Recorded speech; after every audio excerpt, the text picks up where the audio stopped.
Part 2 of parents trying to take my house from my brother. They broke my locks to move in while I wasn't home. After I kicked my parents, brother, and sister-in-law out for trying to force me to hand over my new house to my brother, I immediately went to my social media and told the story to the whole family.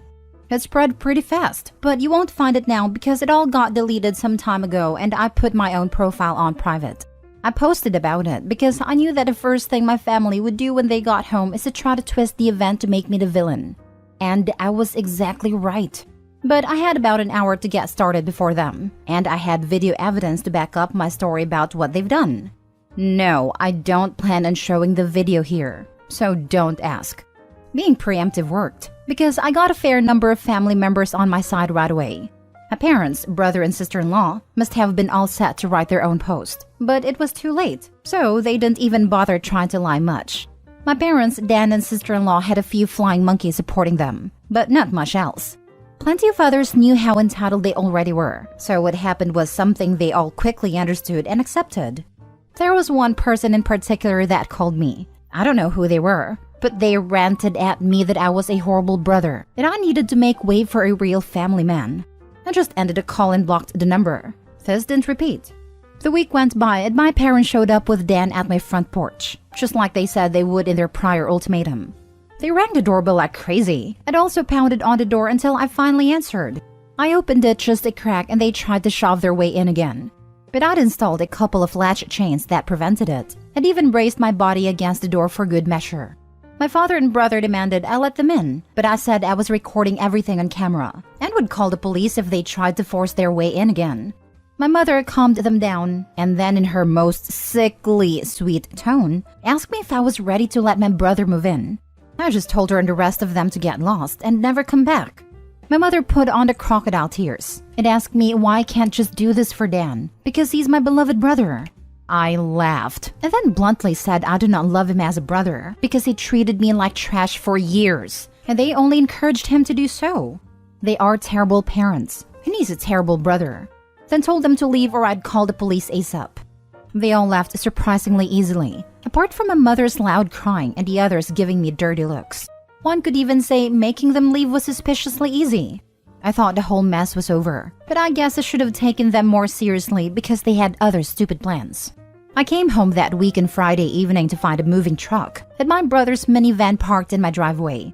It was Dan and his family there moving stuff in. He just waved to me with a turd-eating grin when I saw him. I was furious and told him and the rest of his family to stop.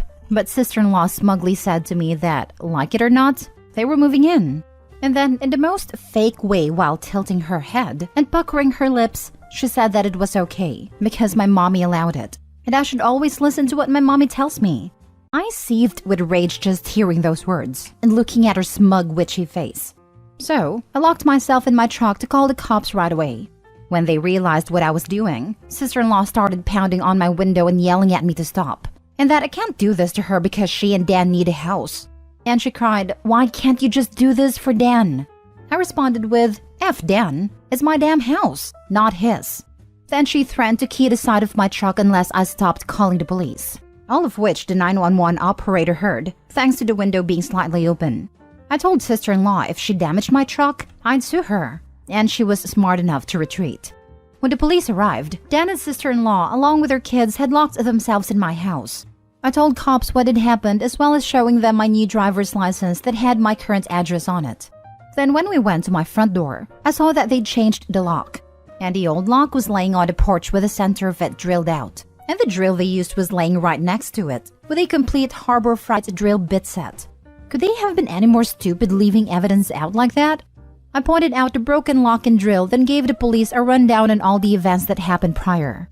Well, I guess Dan called our parents over at some point after I arrived home, because they showed up while I was talking to the cops. My parents immediately lied and started saying that I'd agreed to rent my house to my brother and his family. I said that was an easily provable lie one way or another. So, Dan and sister-in-law finally came out of my house with some papers in hand. They both looked super smug, like they'd somehow outsmarted me. They'd actually drawn up and printed out a fake rental agreement, but my signature was not on it. There was one, but it looked nothing like my handwriting. I don't think any of them have ever actually seen my signature, so that was incredibly stupid on their part. I told my parents and Dan that was stupidly blatant fraud. And if the cops investigated, they'd easily figure that out. And I don't think going to jail and courts would do them any good. It could even make Dan lose his job, which is his only means of providing for his family. I also said I would get a lawyer and sue for damages if anything of mine was lost, stolen, or broken. And I'd call CPS too for good measure. Dan went white and looked really scared when I said all that. But my mother got between us and doubled down about how I should just do this for Dan and live in a damn camper so they can finally have a family home to themselves. I yelled at her that if she thought it was such a good idea, she could do it for Dan herself and let Dan have her house to himself instead. The cops separated my mother from me, and I said I wanted them all out right now, or I'll press charges. I stated in a shout about how they drilled out of my front door lock to break in. The lease papers were obvious fakes, they badly forged my signature, and I have recorded video of sister-in-law attacking me. Those are felonies I could ruin their lives with if I wanted. And if they didn't leave, that's exactly what I would do. The only reason I hadn't already was for the sake of Dan's kids, so they have one chance to get the hell out. The moment my parents heard that, I think it finally clicked that they could not force me to do it for Dan. My mother surrendered and said she'd put an end to this. Then she went over to sister-in-law and spoke with her quietly for a minute while my father spoke to Dan. Sister-in-law instantly started loudly crying, then ripping up the fake rental papers into tiny bits and tossing them like confetti, only to have an officer tell them to pick up the bits of paper or he'd cite them for littering. Both of the cops at this point had the "I don't get paid enough for this" looks on their faces. Dan had to start telling his kids to load their stuff back into the moving truck. The kids were all crying, and the eldest was sobbing that he won't get his own room now.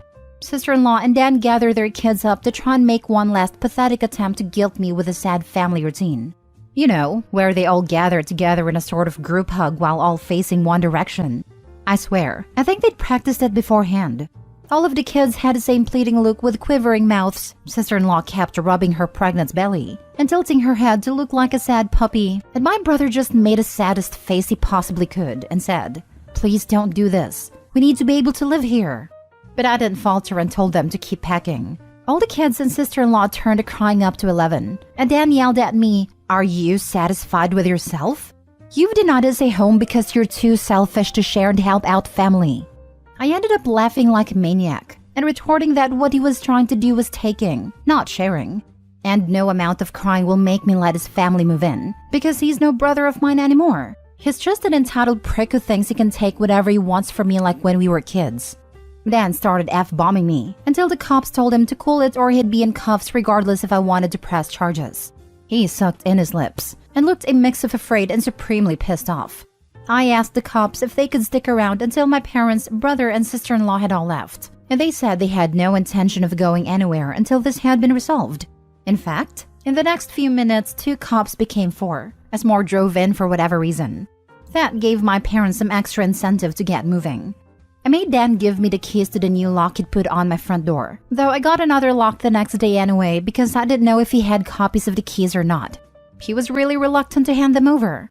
Then, instead of handing them to me, he actually threw them down the street and into his storm drain while saying to go get them myself. But one of the cops scolded him for that and made him go get them. He had to pull the grate off just to get at them, and he got pretty dirty in the process. When he got the keys back, he just grumbled and slammed them down into my hand. I then told them all to leave and never come back. My mother said I'd be disowned for this, as if that were some kind of threat to me.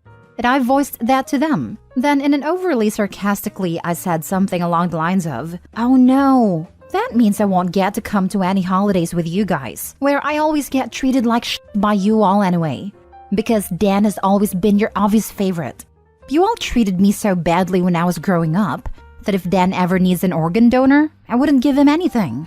So do like you always told me to do when I was mistreated by all of you, and suck it up." My parents were floored after I said all of that, and the quartet of cops were looking pretty judgmental at them as well. I tell you, if you want to put nasty parents like mine on the spot, confront them in front of cops, because they'll likely not try anything really stupid then. My mother just started crying and walking away. My father just stood there looking like he wanted to hit me, and Dan just held his kids in defeat. Oh, and sister-in-law was off having a tantrum in my front lawn. Soon enough, they all formed a line handing out boxes and got their stuff out of my house. Nothing had been unpacked yet, so it all was taken out pretty quickly. But while doing it, my mother kept saying it wasn't too late, and I could still do it for Dan several times. Each time, trying to bargain more and more to try to make me change my mind. She said that Dan could pay me rent if I let them stay, and when that didn't work, she said I could move back in with them to let Dan rent my house, so I wouldn't have to share the building. I told her to shut up and keep packing boxes, because I don't want Dan or his family around. I don't want his money, and I certainly don't want to live with him, nor my parents ever again after the way they treated me when I was a kid. Making a deal with my parents would be like making a deal with the devil to me. Sister-in-law ended up having another tantrum after hearing that and threw a box down, then sat on the ground to have a pity party because she didn't want to go back to sharing a house with my parents. And she just sat looking angry/sad there until everyone else was finished. She didn't even want to get up when it was time to leave. They finally got everything out of the house and into the truck. So before they left, I laid into my parents one last time about all of the crap they put me through growing up.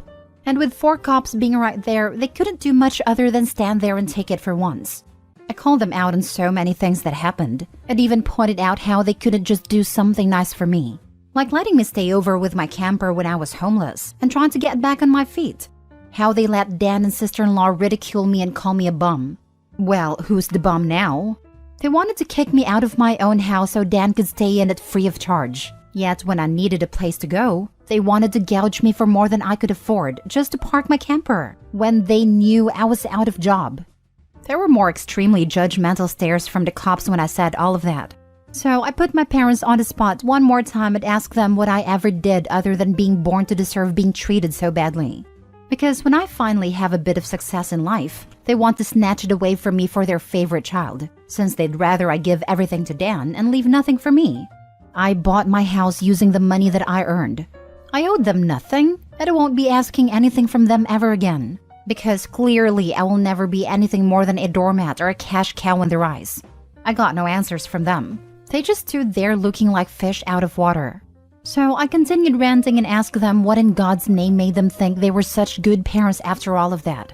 My father was beet red, but more from embarrassment than anger this time, and my mother was crying that she was a horrible person. I bluntly agreed that she is a horrible person. They all are, and I bet they'll go to hell for it too. They were crappy people and they all knew it, but if I'd call them out on all of this stuff in private instead of in public, they just get mad at me and still act like I'm in the wrong. They just kept up the denial for so long that it became a part of who they are. My mother buried her face in my father's jacket to cry, and my father looked more defeated than I've ever seen him. Dan and his family avoided me entirely as they finished putting everything back in the moving truck. I made sure nothing of mine was stolen. Not that I'd had a chance to get much furniture yet. I was lucky to even have a couch at that time. They all got back in their vehicles, and sister-in-law just stood staring at me with malice until my brother finally got her to drive the minivan home. As soon as they were all gone, I got back online again and spilled the beans on what happened. My parents were too embarrassed to even try and defend their actions this time. And while the family was somewhat split before this incident, it was now a landslide in my favor. Nearly all of the family has sided with me after this incident, and those who haven't simply aren't siding with anybody. No matter how much my parents previously tried the "we did it for Dan" line, no one listened anymore. So any remaining familial support they had is now gone. Many in the family who I expected wouldn't side with me did. That includes the former flying monkeys. So I guess they've finally had enough.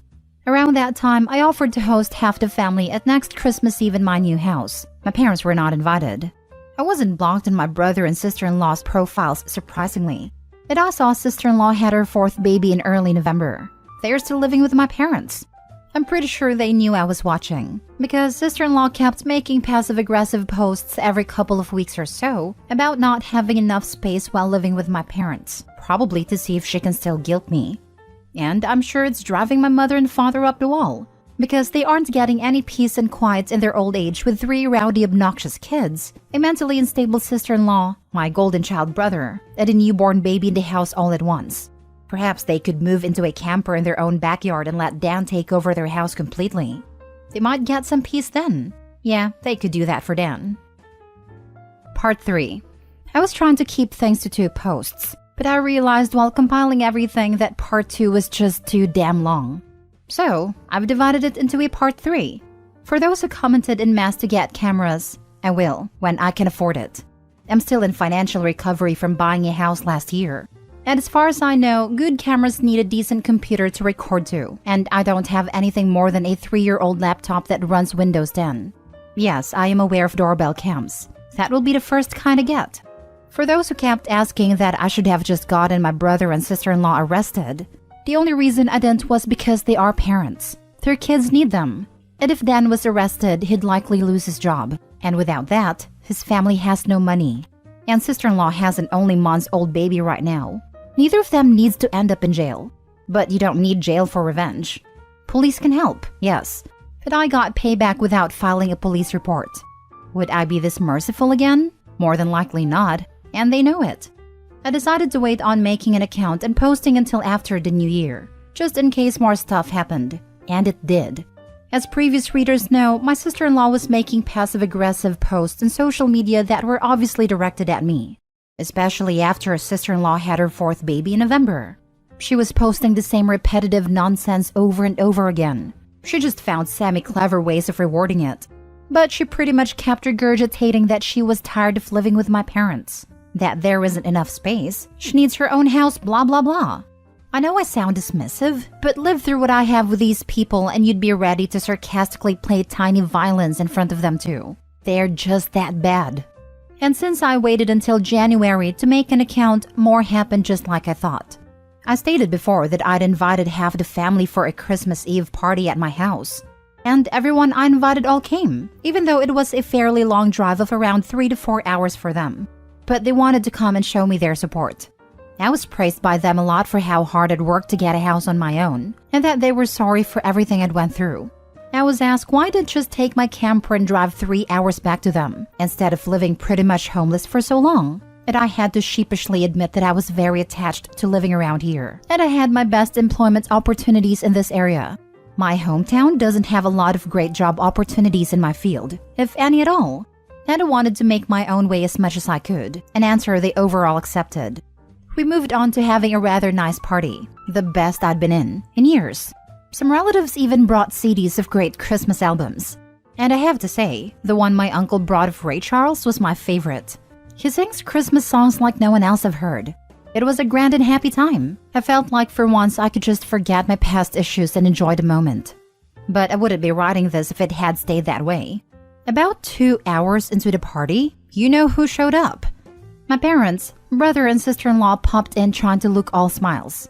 They didn't even knock. Just walked right in my front door like they were meant to be there. I shut off the music and told them to leave immediately.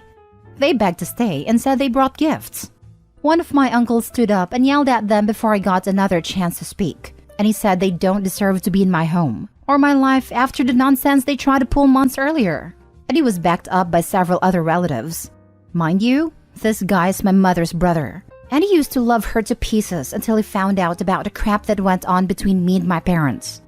My grandparents, mother's parents, as old as they are, hurriedly got in between us and said to my parents that if they want to make amends with me, it's far too soon, and that they've never been more disappointed in them than they were this past year. They'd hidden their favoritism for my brother from prying eyes for a long time, but no one was fooled anymore, and they needed to make a serious effort to try and actually treat me like a son if they ever wanted to be in my life again. Then they turned to Dan and sister-in-law and said they've seen the repetitive nonsense sister-in-law keeps posting about. They are tired of it, and to just let it go already. My house will not become their new home. Sister-in-law went back to her old standard of crying and had a pity party about how she should be the one living here, and not me. She plopped down in a chair to have a tantrum and say it wasn't fair I got this house to myself when I have no family of my own, and she has 4 kids that need more space, and she just wanted a better place to live in and feel like a real mom. It was petty of me, but I loudly pointed out that she sucks as a mother because she lets my mother do most of the parenting, while she sits on her butt all day drinking, playing on her phone, or going out and spending all of Dan's money. And she has the nerve to complain about it? I even joke that I'm surprised her baby doesn't get drunk from her breast milk, since she drinks so much booze, which I admit went a bit too far, so I got some stares. She demanded to know if I was calling her a bad mom, and I said the evidence speaks for itself. And if she wanted to be able to afford to move out of my parents' house someday, then she needs to put her college degree to some use, get a job, and learn to save money. My mother already does most of the childcare for my brother's kids anyway, so she'd have plenty of time after her baby gets a little older. My brother's eldest kid, 7 years old, ran up to start kicking and screaming at me for yelling at his mom, and kept at me about how his mom said that I was the bad guy, who made her cry and didn't let them live here. That's when my brother grabbed his son to pull him away, but all the other relatives jumped back in, and this sort of turned into a family intervention against my sister-in-law and brother. She was crying, her new baby was crying, her kids were crying. Hell, even Dan was very nearly in tears from the verbal lashing he was being assaulted with. He ended up just sitting on the ottoman I keep shoes in by the front door and looking like a complete wreck. He couldn't look anyone in the eye. He couldn't even say 2 words to me, not with the whole house filled with angry people, ready to judge him if he tried to let out his inner golden child again.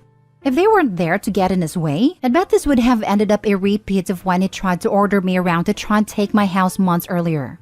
By this point, though, he'd been so thoroughly humiliated that his and my parents' reputation in the family was completely destroyed because the masks were all off now. Soon after, my parents, brother, and sister-in-law all left in defeat. The party resumed, and we all avoided speaking of what just happened for the rest of the evening. Since most of the adults had been drinking, everyone stayed the night in my house. I even let some of them sleep in a camper so there'd be enough space. I admit it also makes a good guest house. My relatives all wanted a tour of it earlier as well, and they said they couldn't believe I'd been living in it for around 2 years. I got a lot of questions about it, like what summer and winter was like and so on.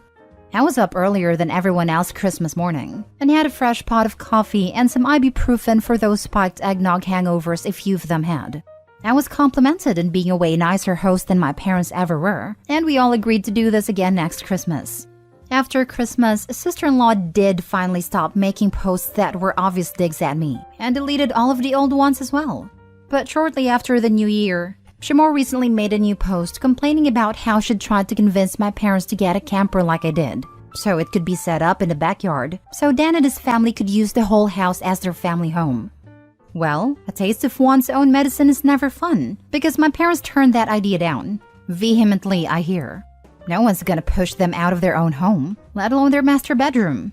The post was only up for a couple of days before sister-in-law removed it, and she has hardly posted anything since then. She loves to complain, but if a tree falls and no one is around to hear it, can it still complain? Sister-in-law, I guess, has realized there's no point in doing it when no one hears her anymore, and Dan can't afford to move his family out on his salary alone anytime soon. If they end up expecting another child in the next few years, I won't be surprised. Things mellowed down for me since then, and I've even invited friends over for a poker night. I suck at poker because I can never remember a damn thing about it. But so what? We get to drink beer and eat junk food while being merry idiots. We all loaded up on Whoopers from Burger King, and just had at it the best way 4 grown men can, when they just want to have a good and adulterated time and get pissed drunk.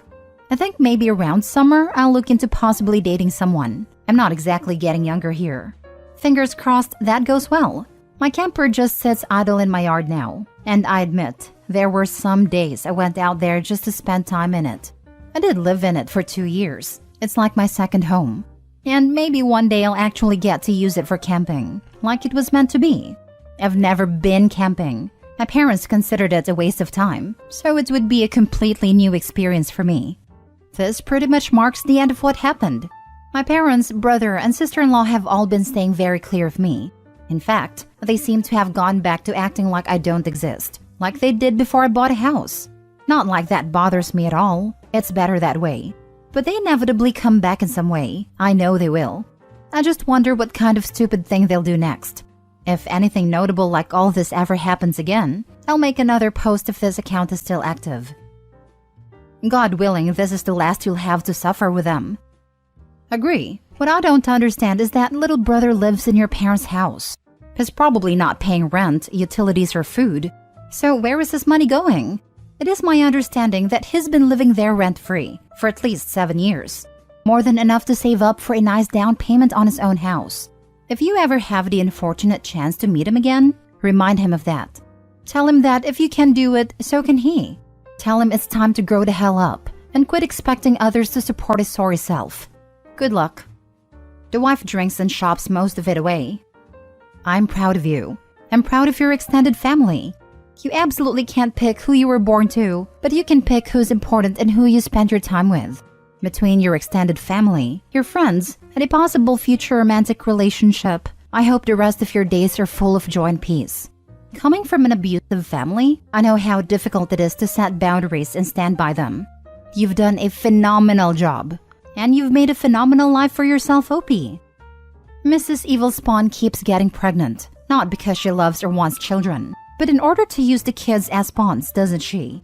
Your earlier posts had my blood boiling so hot. That didn't occur to me before reading this one. Now, Mr. and Mrs. Evil Spawn are probably going to attempt to drive your so-called parents out of their own house. But as you noted, your parents are not likely to let that happen. Grab a bowl of popcorn, Opie. As long as they're all leaving you alone, this bit of karma should be fun for you to watch. As you said so perfectly, a taste of one's own medicine is never fun.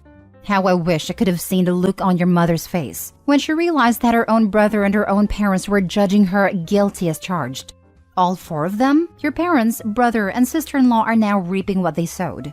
Let them, and enjoy watching the disaster that's about to play out. Yes, she does weaponize her kids to get her way, but she can't milk that forever. I'd invest in those cameras sooner rather than later, or the comment from the last post will probably end up true. Part 4? So they burned my house down.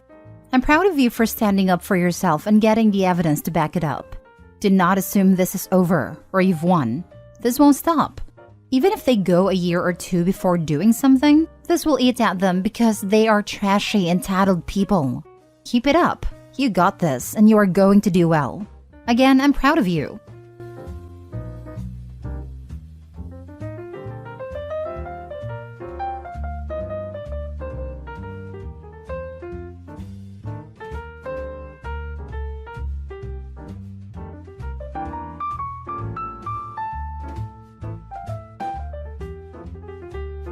Am I the a-hole for telling my mother-in-law I don't give a hoot what she or everyone thinks when she criticized how I spent Mother's Day?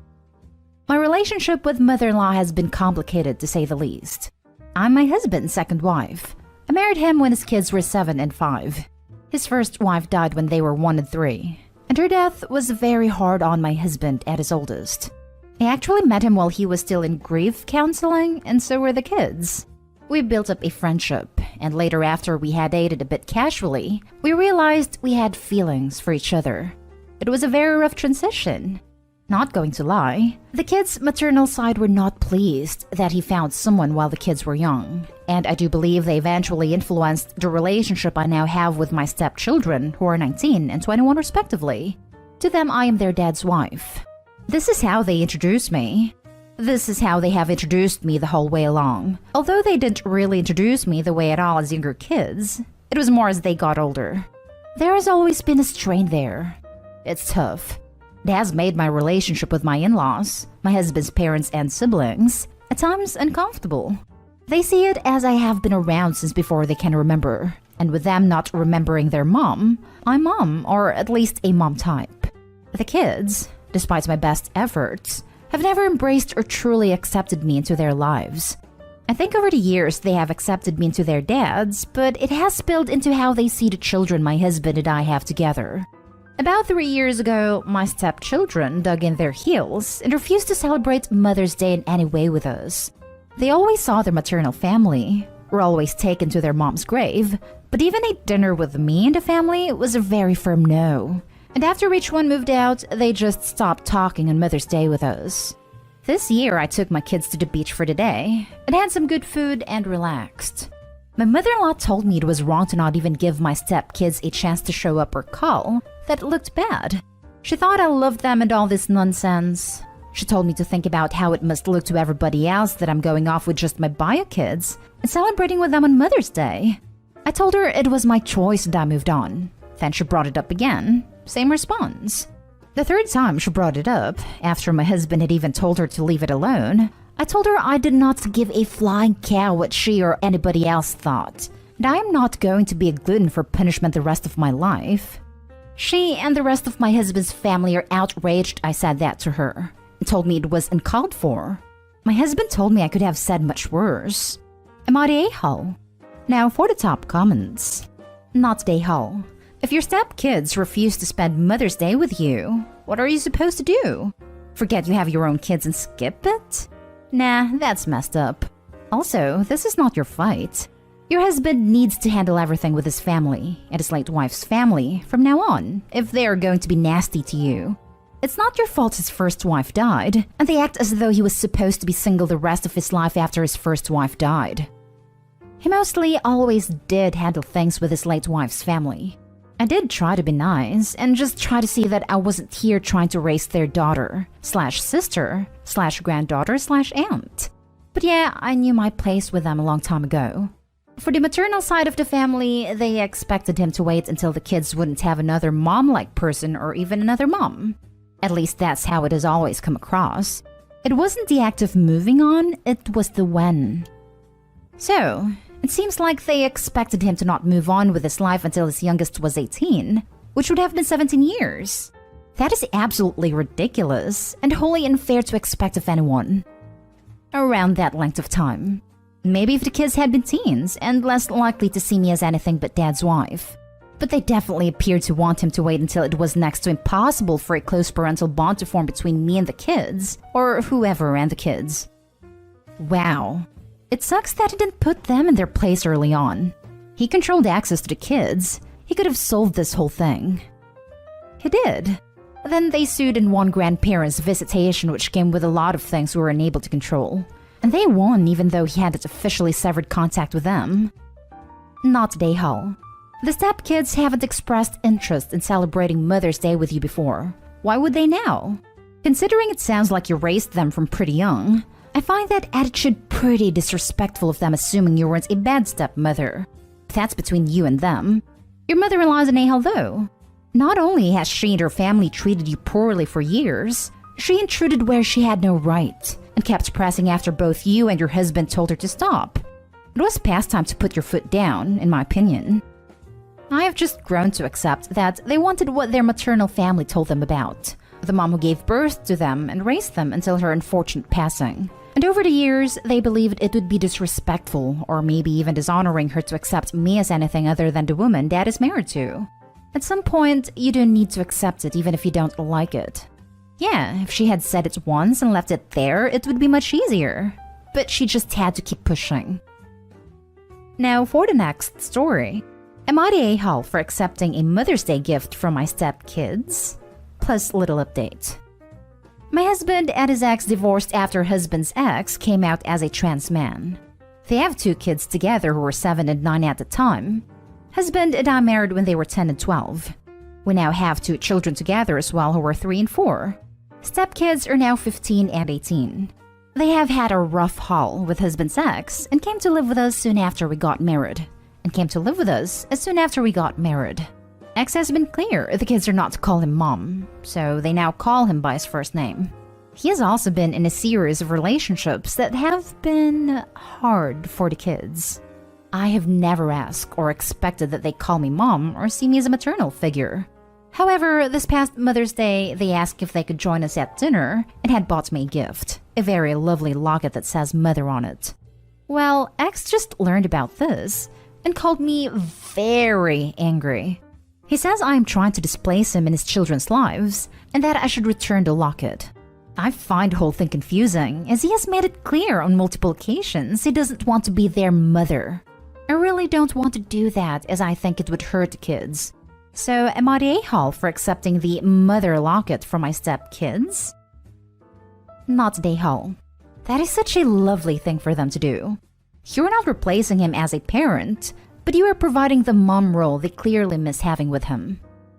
I have tried to help where I can. Truly. Like when stepdaughter needed her first bra.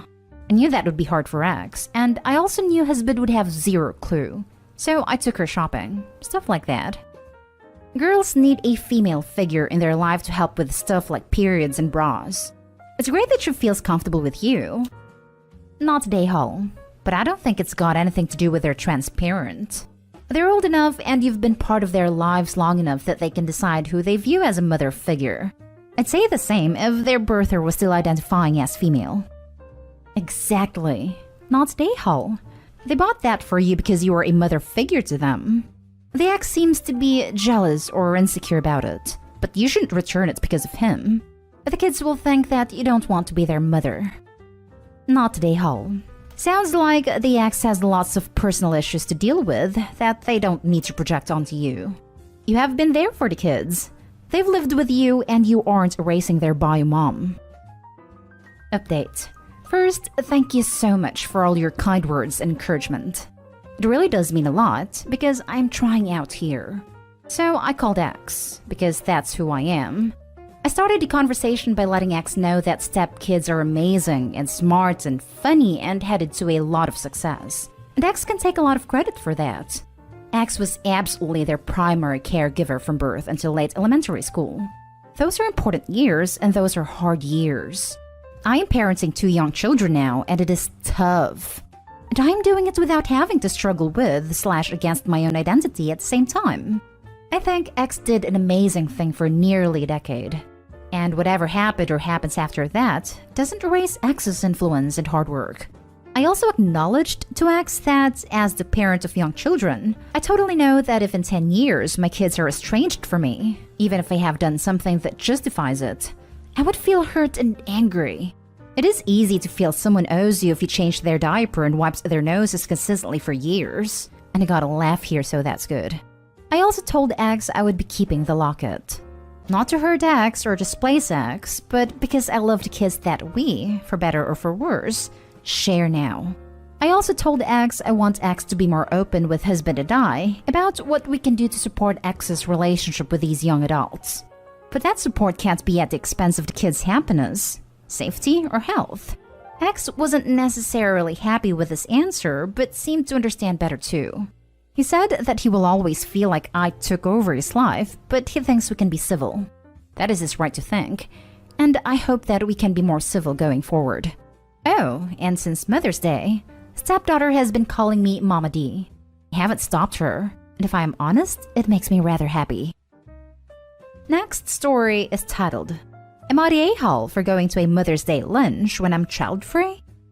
I, 23 female, was invited to a Mother's Day lunch by my childhood best friend, Haley, 24 female.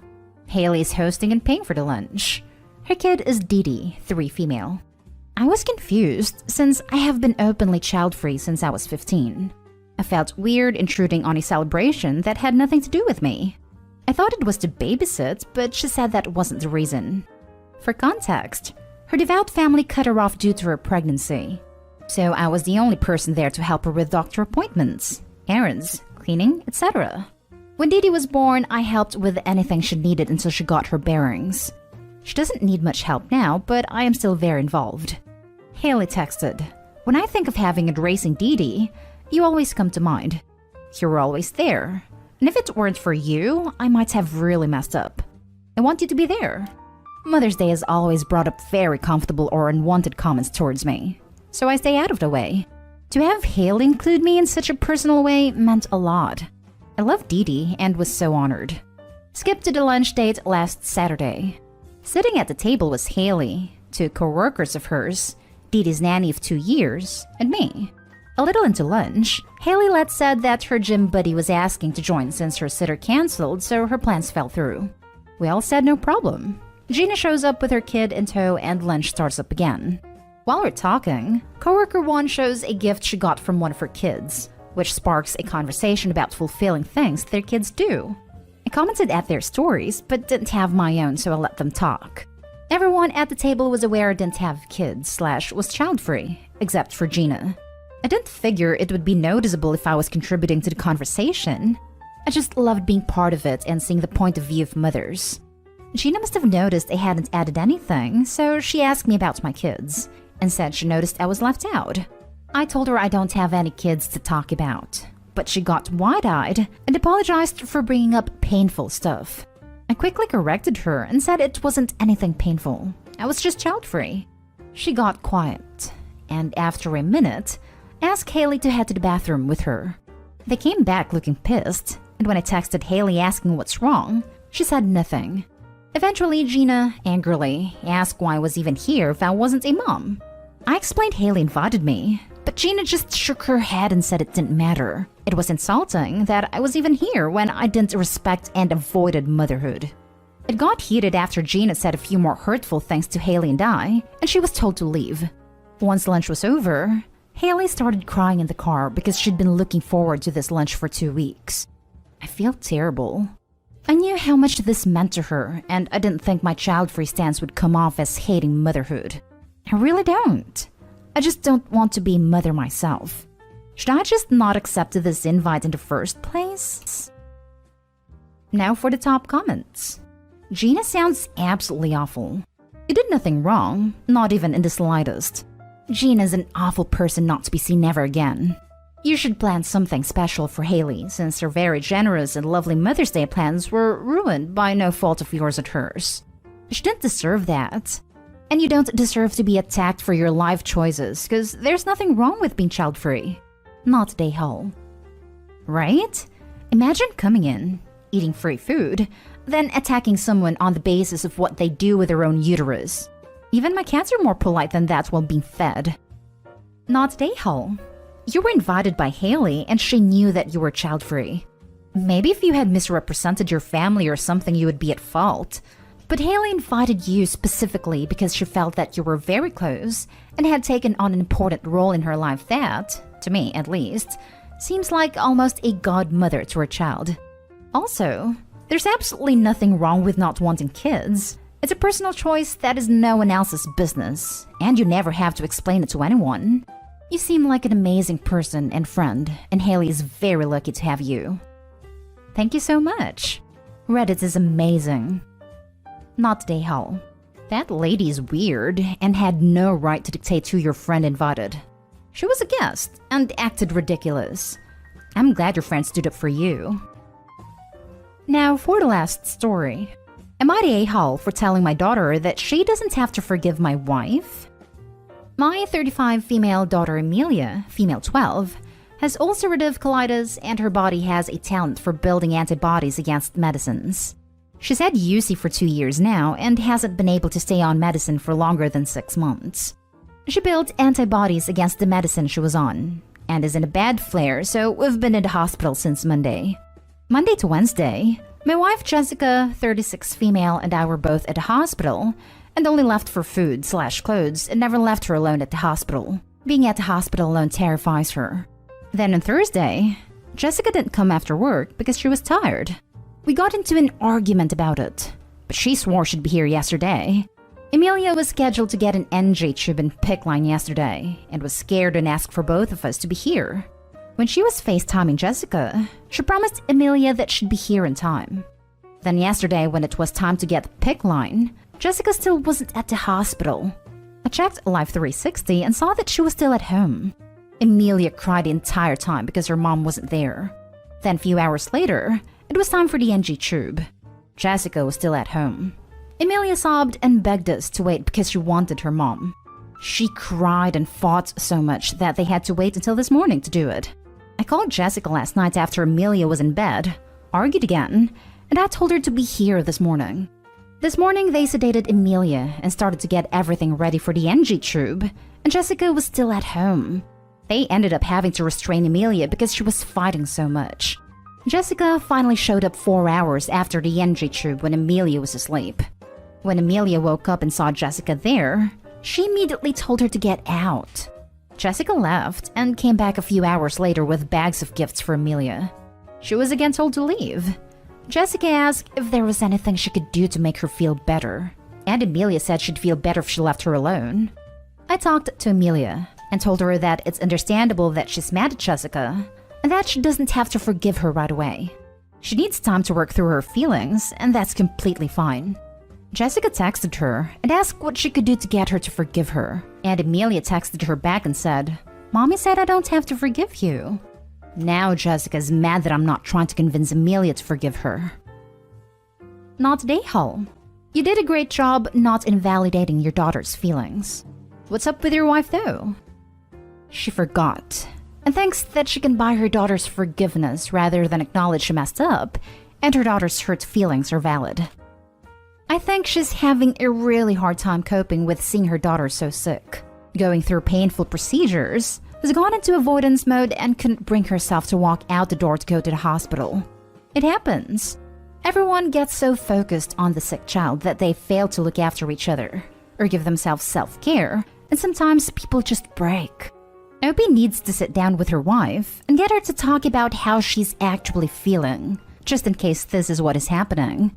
If it is, then Opie can mediate to explain to their daughter why mom didn't show up. If it isn't what happened, then it's a whole other conversation. Not an a-hole. And Jessica might not necessarily be an a-hole either. Everyone needs to remember that this is an ongoing condition, not a one-week fiasco that most parents might deal with when it comes to their children. Parents of chronic and serious medical conditions can suffer many physical and mental issues themselves as a result of caring for their child. This is not a normal situation, and people need to be careful passing judgment. Parents deal with exhaustion, stress, emotional torture, and are prone to psychiatric conditions that might not normally have reared their heads, as well as breakdowns. Amelia is going through hell and fighting for her life, but Amelia only has herself to focus on. The world doesn't stop because two people have a sick child. So all the outside pressures that everyone has to carry without the stress of a constant medical emergency is still on their shoulders.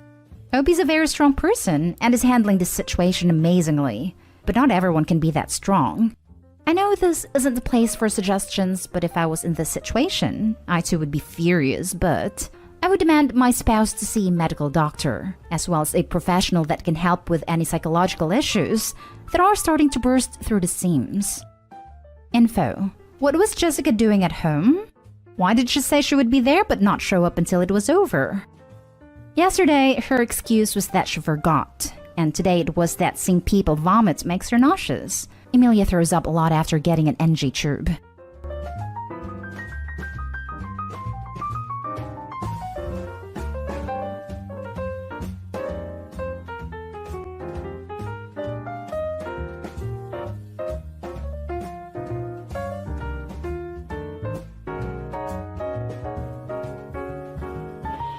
Am I the a-hole for how I reacted to my mom's pregnancy announcement? So I've been trying to figure out how to word this post and stuff for days. And I'm very tired, so please bear with me with my grammar, spelling, general cohesion, etc. I'm 18 male and the oldest of 5 siblings. Not hugely relevant, but they are 7 female, 9 female, 9 male, and 12 female. Our mom is, well, not the best, let's put it that way. I'm sure she has some kind of severe mental health issues, but she absolutely refuses to accept that or get diagnosed. She has substance abuse issues and will go on benders for weeks sometimes, and has these prolonged manic episodes where she does things like blowing all of our money on designer stuff and gadgets and even vehicles, but she doesn't pay the bills or buy food or anything. It's been this way since I was little. It's all I've ever really known. She has this pattern when she's had babies where for like 6 months or so, she turns into mother of the year and super attentive and stuff. But then the novelty of the new baby wears off and she's back to the same old mom. Since I was 7 and the oldest younger sister was born, I've been picking up the slack. It's meant I've had to give up / miss out on a lot and had to grow up very, very fast. We're at a point now though where the kids are old enough that they don't need constant supervision, can be a little bit independent, and I can have something of a normal life. I'm in a relationship now and I'm meant to be going to university, albeit at a school close enough I can stay in the same city, in September. Or I was, until a few days ago when mom excitedly told me she is pregnant again and due in September. I did not react well.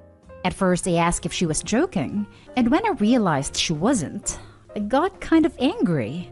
I shouted a bit that it was so selfish of her to have another kid when she can't take care of the ones she's got, and I can't believe that she'd do this to me.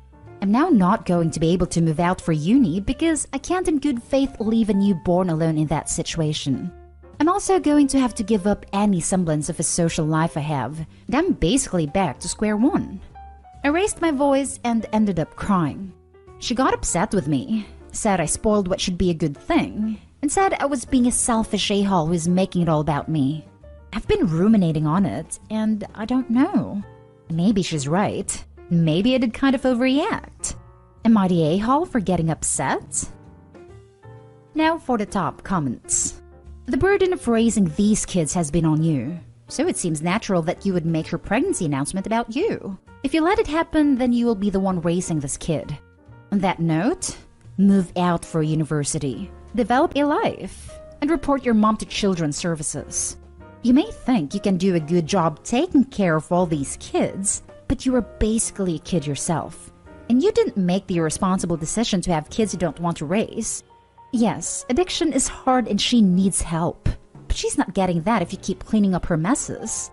Get professionals involved and maybe it will help your mom get her life together.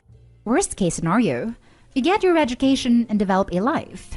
And then, if you still want to, you'll be in a better position to take on raising 5 kids.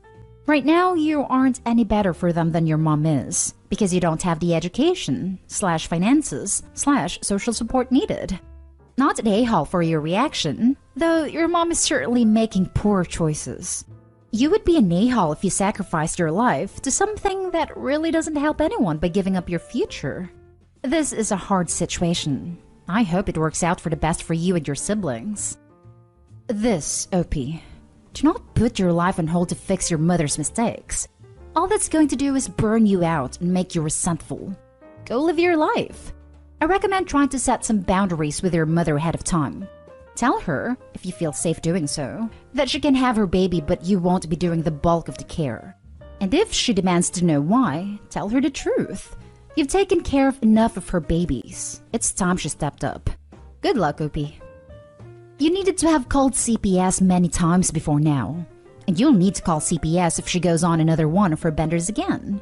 I guarantee you the kids will be in a better situation than my mom can't afford food and bills because she spent it all on substances and designer BS. You can't put your life on hold to raise another one of her kids. I know you love them and can't help but to feel responsible for it, but ultimately you can't just decide to be their parent. Your mom is just going to end up having another kid in 3 to 5 years anyway.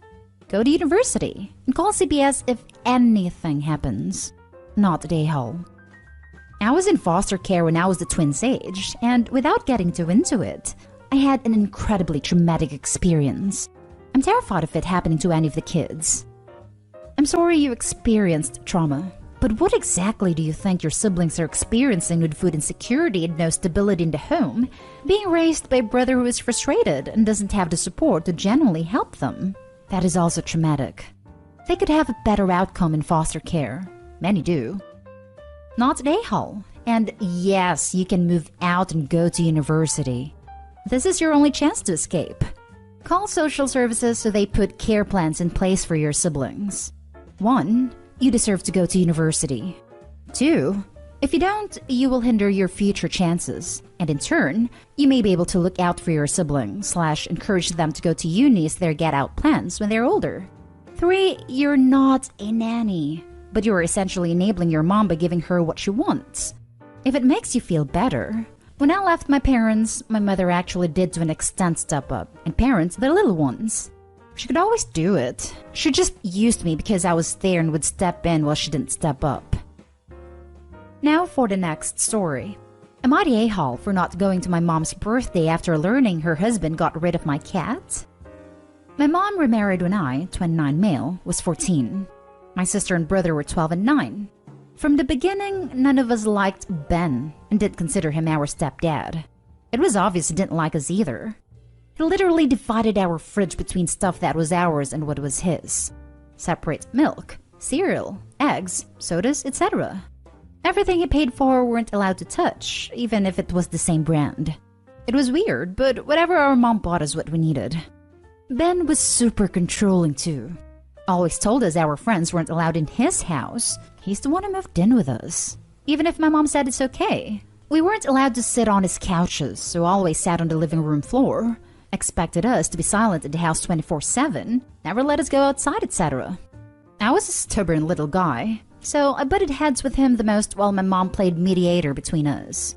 Even now that we're all older, we still dislike him. Only tolerate Ben for our mom when we visit. My brother in particular hates him, and sometimes they have screaming matches. Last month, when we met up at their house, things got out of hand with their argument, and my brother revealed he knows Ben was the one who got rid of my cat when he went missing. This caught me off guard, but I got on Ben's case and told him to tell me the truth. And it was true after all. My brother saw Ben with my cat in his car driving off once. Ben confessed he was tired of all the hairs and my cat roaming around everywhere, so he took my cat to a shelter an hour away. I almost freaking lost it right there, and my mom tried to calm me down. So she had known about it too back then, but never told me because my cat had already been gone for months. But according to her, she made sure Ben knew how horrible that was.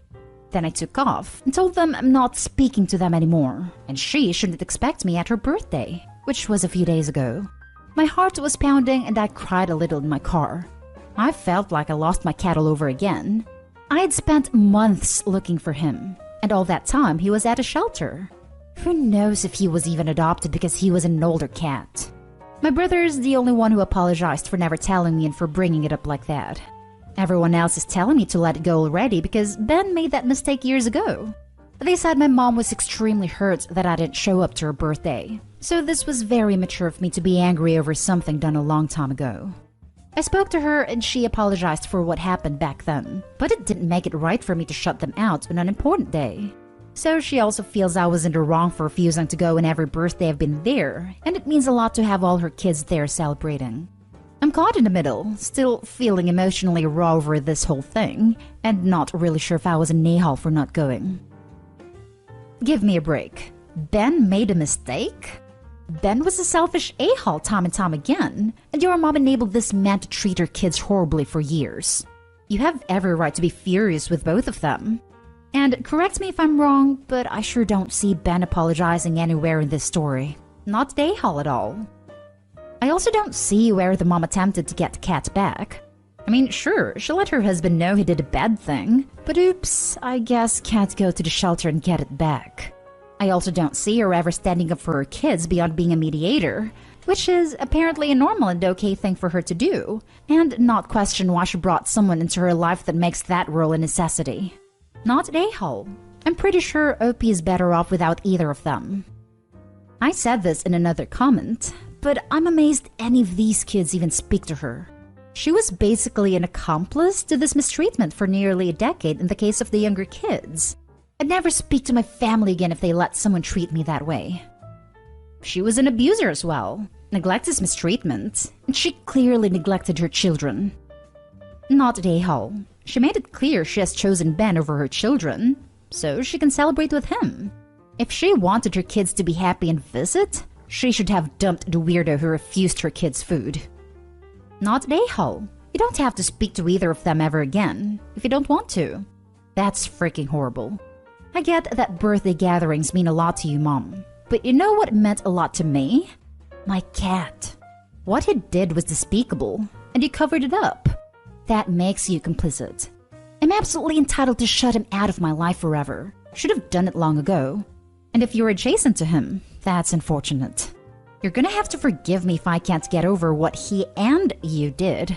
Or don't forgive me. I don't care. Won't change anything. You chose that narcissist over your own children for years, so enjoy that. And don't playing happy family with that monster while my mom acts like his deputy. Click. Nothing less than an apology from him, not her, will suffice. And you still don't have to accept that. But her apologizing for him? No.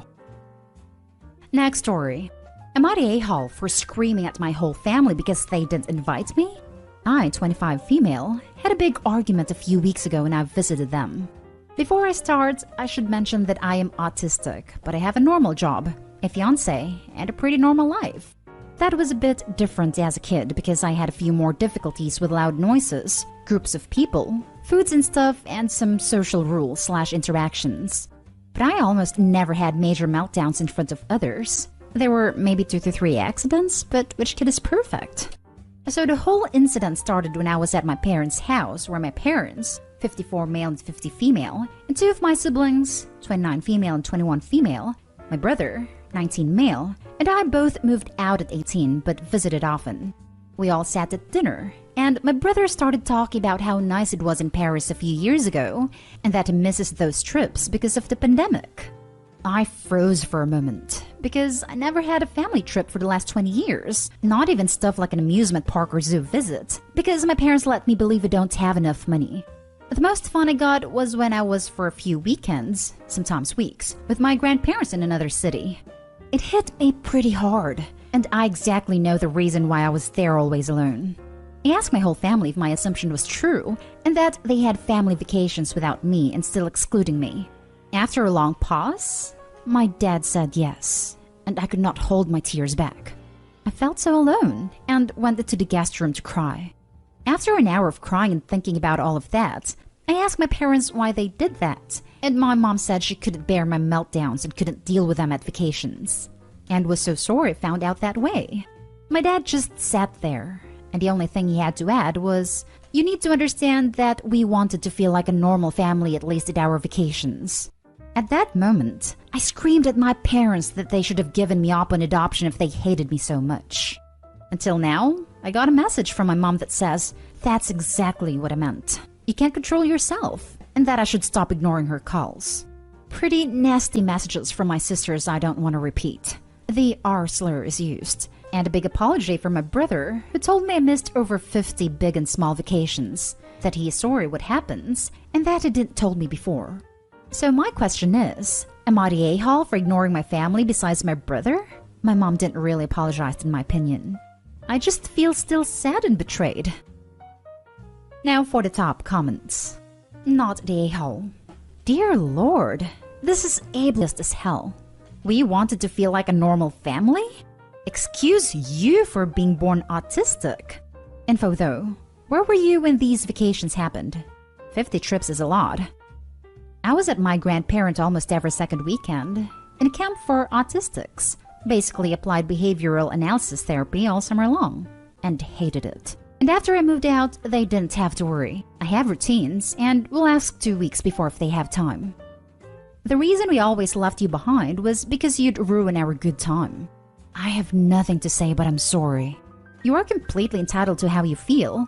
Your parents and sisters are weaponizing your disability against you. If you aren't already, I would continue to maintain very low contact for the time being. These people are actively denying you your humanity. Labeling you as abnormal? Your disgusting sisters referring to you as the R slur.